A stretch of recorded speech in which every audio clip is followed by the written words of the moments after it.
खैर, संघर्ष की शुरुआत से ही यही भावना रही है, आप जानते हैं, लेकिन हमें अपनी रक्षा सेना पर पूरा भरोसा है और हमें अपनी क्षमताओं पर भी पूरा विश्वास है। और हम सिर्फ यूएई के नागरिकों नहीं, सभी की सुरक्षा कर रहे हैं। हम संयुक्त अरब अमीरात में 200 से ज्यादा राष्ट्रीयताओं की बात कर रहे हैं, जो अपनी रोजी रोटी कमा रहे हैं।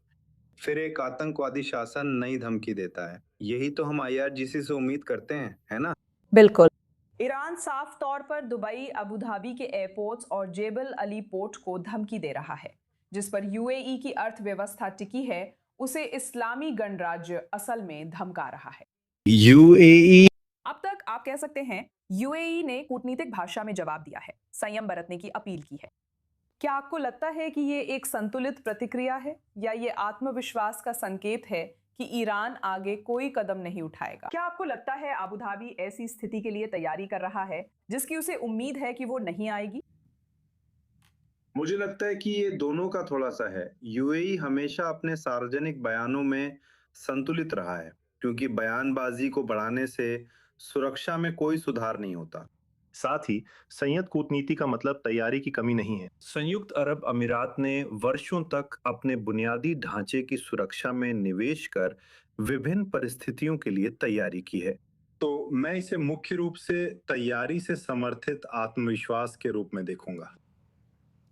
अब यूएई इस पूरे संघर्ष के दौरान आप कह सकते हैं खास तौर पर सतर्क रहा है और वास्तव में अपनी जमीन का इस्तेमाल ईरान के खिलाफ नहीं होने दिया है। बैक चैनल्स रखना और सीधे हमले से बचना आप कह सकते हैं, भले ही हम ये जानते हैं यूएई को पिछले संघर्षों की लहरों में इस्लामिक रिपब्लिक द्वारा सबसे ज्यादा निशाना बनाया गया है, यहां तक कि इजराइल से भी ज्यादा।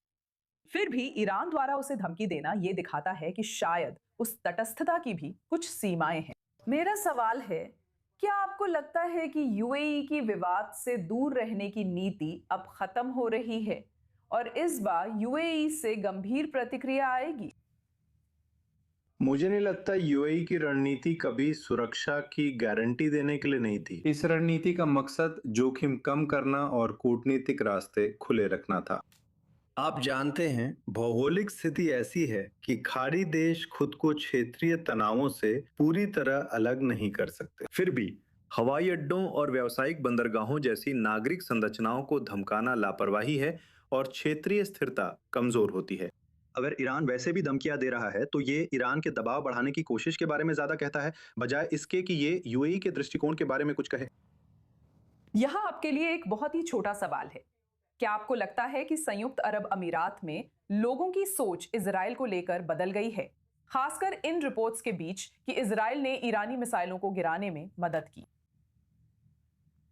मुझे नहीं लगता ऐसी कोई रिपोर्ट्स आई हैं। मैं किसी खास सिस्टम या चीज की रिपोर्ट्स पर ध्यान नहीं दूंगा। मुख्य बात यह है कि यूएई ने दशकों तक दसियों अरब डॉलर एक बहुस्तरीय हवाई और मिसाइल रक्षा नेटवर्क में निवेश की है। जैसा कि आपने कहा, संघर्ष की शुरुआत से ही यूएई ने इंटरसेप्ट किया है शायद करीब 3,000 हवाई खतरों को, जिसमें 500 बैलिस्टिक मिसाइलें, 20 क्रूज मिसाइलें और लगभग 2,000 से ज्यादा ड्रोन शामिल हैं। यूएई ने इंटरसेप्ट किया है। दुबई इंटरनेशनल, जो हर साल 90 मिलियन यात्रियों को संभालता है, और जेबल अली मध्य पूर्व का सबसे बड़ा बंदरगाह है, इनकी सुरक्षा के लिए बड़े निवेश की जरूरत होती है। यूएई की रक्षा रणनीति तैयार रहने और निवारक क्षमता बनाए रखने पर केंद्रित है। यूएई ने वर्षों से अपने लोगों, बुनियादी ढांचे और अर्थव्यवस्था की सुरक्षा के लिए क्षमताएं विकसित करने में निवेश किया है।